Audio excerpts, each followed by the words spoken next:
Hello students, welcome to Learn India Everyday platform run by एल्कारो career institute. Advance physics के आज के इस सेशन में हम जो टॉपिक डिस्कस करने वाले हैं वो बहुत ही एक कॉमन टॉपिक है। हम जब भी एक दूसरे के साथ टॉक करते हैं तो साउंड वेव प्रोड्यूस करते हैं। आज के इस सेशन में हम डिस्कस करने वाले हैं speed of sound in air के टॉपिक को, कि साउंड की स्पीड को हम किस तरह से कैलकुलेट करते हैं और न्यूटन और लाप्लास इसमें हमारी किस तरह से हेल्प करते हैं। तो चलिए स्टार्ट करते हैं आज के सेशन को। तो बच्चों, जैसा कि आप जानते हैं कि जब हम बात करते हैं स्पीड ऑफ साउंड की एयर में, तो सबसे पहले हमें यह मालूम होना चाहिए कि साउंड किस तरह की वेव है। तो हम जानते हैं कि साउंड जो है वो एक मैकेनिकल वेव है। मैकेनिकल वेव्स होने के साथ साथ ये एक लॉन्गिट्यूडनल वेव है। जब हम बात करते हैं मैकेनिकल वेव की, तो मैकेनिकल वेव को डिफाइन किया जाता है, it is a wave which requires material medium for their propagation. तो साउंड बिना मीडियम के प्रोपोगेट नहीं हो सकता। साथ में लॉन्गिट्यूडनल नेचर भी रखता है। लॉन्गिट्यूडनल नेचर रखने का मतलब यह है कि इसमें जो एयर के पार्टिकल्स हैं वो उसी डायरेक्शन में वाइब्रेट करते हैं जिस डायरेक्शन में साउंड आगे बढ़ता है। तो आप बोर्ड के ऊपर देख सकते हैं कि मैंने यहां एक छोटे से रीजन के अंदर साउंड के प्रोपोगेशन को बनाने की कोशिश की है। तो यहां फर्स्ट जो रीजन है, इस रीजन के अंदर आप देख सकते हैं एयर के जो पार्टिकल्स हैं वो पास पास हैं। सेंटर वाले पार्ट में एयर के पार्टिकल्स में कुछ गैप है और फिर अगेन ये पास पास हैं। जिस पार्ट के अंदर ये पार्टिकल पास पास हैं उसको हम कहते हैं कंप्रेशन,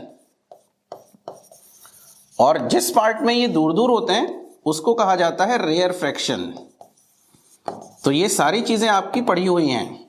तो हम बात कर रहे हैं यहां साउंड वेव की, जो एक मैकेनिकल लॉन्गिट्यूडनल वेव है।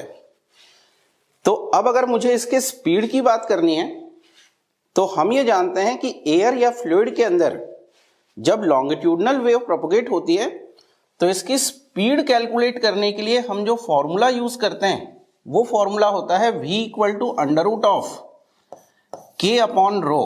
यहां k जो है ये बल्क मॉडुलस कहलाता है और रो जो है ये डेंसिटी ऑफ एयर है। लेकिन यहां ये जो बल्क मॉडुलस है, इस बल्क मॉडुलस को किस तरह से कैलकुलेट करना है, इसको सबसे पहले कैलकुलेट किया न्यूटन ने। तो जब न्यूटन ने स्पीड ऑफ साउंड को कैलकुलेट किया तो वो ये अज्यूम करके चला कि एक पर्टिकुलर टेम्परेचर के ऊपर एयर का कुछ ना कुछ टेम्परेचर जरूर होगा। तो किसी टेम्परेचर के ऊपर जब ये पार्टिकल कंप्रेशन और रेयरफेक्शन को प्रोड्यूस करते हैं, तो जिस पार्ट में कंप्रेशन प्रोड्यूस होता है वहां टेम्परेचर बढ़ेगा और टेम्परेचर राइज होगा।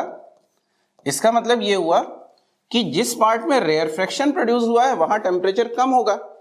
तो एक पार्ट में टेम्परेचर बढ़ता है और दूसरे पार्ट में टेम्परेचर कम होता है। तो न्यूटन हमें ये कहता है कि इस टेम्परेचर का जो इंक्रीमेंट है वो ट्रांसफर हो जाएगा हीट के फॉर्म में रेयरफेक्शन वाले पार्ट में। और वो ये कहता है कि एयर में जब साउंड वेव प्रोपोगेट होता है तो एक आइसोथर्मल प्रोसेस है। आइसोथर्मल प्रोसेस मींस जब साउंड एयर के अंदर प्रोपोगेट होता है तो टेम्परेचर में कोई चेंज नहीं आता, और टेम्परेचर में कोई चेंज नहीं आता तो न्यूटन हमें ये कहता है कि यहां ये जो k है बल्क मॉडुलस, इस बल्क मॉडुलस को रिप्लेस करना चाहिए bulk modulus for isothermal system. और आइसोथर्मल सिस्टम की जब हम बात करते हैं तो हमें ये पता है कि आइसोथर्मल के केस में जो हमें इक्वेशन मिलती है वो मिलती है PV इक्वल टू कॉन्स्टेंट। तो अब न्यूटन इस PV इक्वल टू कॉन्स्टेंट वाली जो इक्वेशन है, जो आइसोथर्मल कंडीशन के ऊपर अप्लाई होती है, इसको लेके चलता है और यहां से वो इस k आइसोथर्मल की वैल्यू को बहुत ही इजीली हम कैलकुलेट करके देख सकते हैं। k आइसोथर्मल की वैल्यू कैलकुलेट करके और इस वैल्यू को हम निकालते हैं k अपॉन k आइसोथर्मल को हम कैलकुलेट करते हैं इन टर्म्स ऑफ P। तो जब मैं इसको k isothermal equal to atmospheric pressure के बराबर लेता हूं, तो इस फॉर्मूले में जैसे ही हम वैल्यू पुट करते हैं तो हमारा फॉर्मूला हो जाता है v equal to under root of atmospheric pressure upon air density. तो ये दोनों वैल्यूज हमें पता होती हैं।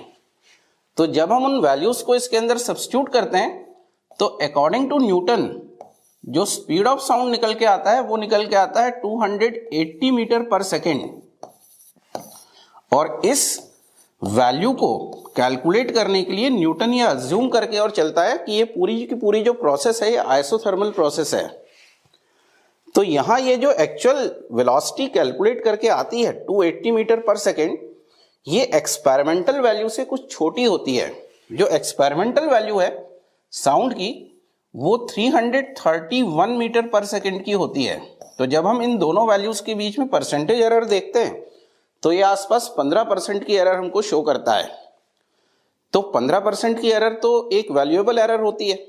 तो हम इस फॉर्मूले को डिस्कार्ड कर देते हैं। अब डिस्कार्ड कर देते हैं तो नया फॉर्मूला भी आना चाहिए जिससे स्पीड को कैलकुलेट किया जा सके। तो ये काम किया लाप्लास ने। तो लाप्लास ने बेसिकली कुछ बेसिक अजम्पशन में चेंज किया जो न्यूटन लेके चला था।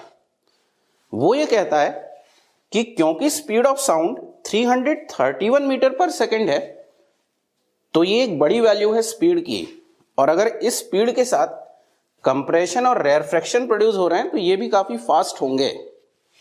साथ में एयर जो है वो एक इंसुलेटिंग मीडियम है, तो कंप्रेशन और रेयरफ्रैक्शन दोनों ही फास्ट हैं, और साथ में मीडियम जो है वो एक इंसुलेटिंग मीडियम है। तो लाप्लास ये कहता है कि न्यूटन ने जो बेसिक अजम्पशन यहां लिया हुआ है कि ये जो पूरी की पूरी प्रोसेस है ये एक आइसोथर्मल प्रोसेस है, यही रॉन्ग है। बल्कि हमें यहां ये अज्यूम करके चलना चाहिए कि ये पूरी की पूरी प्रोसेस एक ऐसी प्रोसेस है जिसमें हीट का ट्रांसफॉर्मेशन नहीं हो सकता, और हीट का ट्रांसफॉर्मेशन नहीं हो सकता तो ये एक एडियाबैटिक प्रोसेस है। तो मेजर चेंज जो लाप्लास ने न्यूटन की थ्योरी में किया वो ये किया कि ये जो सिस्टम है ये आइसोथर्मल सिस्टम ना होके एडियाबैटिक सिस्टम है। तो सिंपल से फॉर्मूले में उसने जो चेंज किया कि आप इस के को, बल्क मॉडुलस को आइसोथर्मल के ना लेके एडियाबैटिक के लेके चलें। और बच्चों हम जानते हैं एडियाबैटिक प्रोसेस के टर्म में जो इक्वेशन आती है वो आती है PV raise to power gamma equal to constant. और आपने ये पढ़ा हुआ है कि ये जो गामा है ये रेशियो होता है specific heat at constant pressure upon specific heat at constant volume. तो इसका रेशियो हम यहां लेके चलते हैं। जब हम इस इक्वेशन को बोथ साइड डिफरेंशिएट करते हैं और वापस से इस के एडियाबैटिक की वैल्यू निकालते हैं तो हमें इस के एडियाबैटिक की जो वैल्यू मिलती है वो वैल्यू हमको मिलती है गामा इंटू पी। ये पी अगेन एटमॉस्फेरिक प्रेशर है। तो अब हम इस बेसिक फॉर्मूले v equal to under root के अपॉन रो के अंदर इस वैल्यू को सब्स्टिट्यूट करते हैं, और जब हम इस वैल्यू को यहां सब्स्टिट्यूट करते हैं तो v इक्वल टू आ जाता है under root of gamma p upon rho. इस गामा को अगर हम सेपरेट कर लें तो अंडर रूट गामा और ब्रैकेट के अंदर आ जाता है p अपॉन रो। तो इस p अपॉन रो की वैल्यू तो हम पहले ही देख चुके हैं, according to Newton's formula 280 metre पर सेकेंड होती है। और एयर के लिए इस गामा की वैल्यू होती है 7/5। तो अब अगर इस वैल्यू को हम यहां सब्स्टिट्यूट करें तो अंडर रूट ऑफ 7/5, और ये वैल्यू हमारे पास ऑलरेडी है 280 मीटर पर सेकेंड, तो हमें यहां से वैल्यू मिल जाती है 331.4 मीटर पर सेकेंड। तो आप देख सकते हैं कि ये जो कैलकुलेटेड वैल्यू है ये एक्सपेरिमेंटल वैल्यू के साथ फिट बैठती है।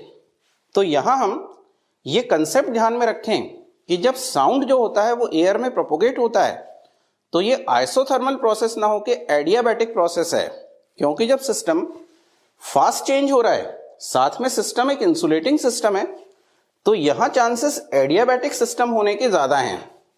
तो आपको ये समझ में आया होगा कि साउंड के एयर में प्रोपोगेशन को किस तरह से समझा जाता है और इसकी वेलोसिटी को किस तरह से हम कैलकुलेट करते हैं। तो साउंड के बारे में आपकी इंफॉर्मेशन बढ़ाने में ये वीडियो डेफिनेटली आपकी हेल्प करेगा। उम्मीद करता हूं कि आज का कंसेप्ट आपको समझ में आया होगा। इसी तरह के कुछ और नए कंसेप्ट लेके हम फिर मिलेंगे, तब तक के लिए नमस्कार।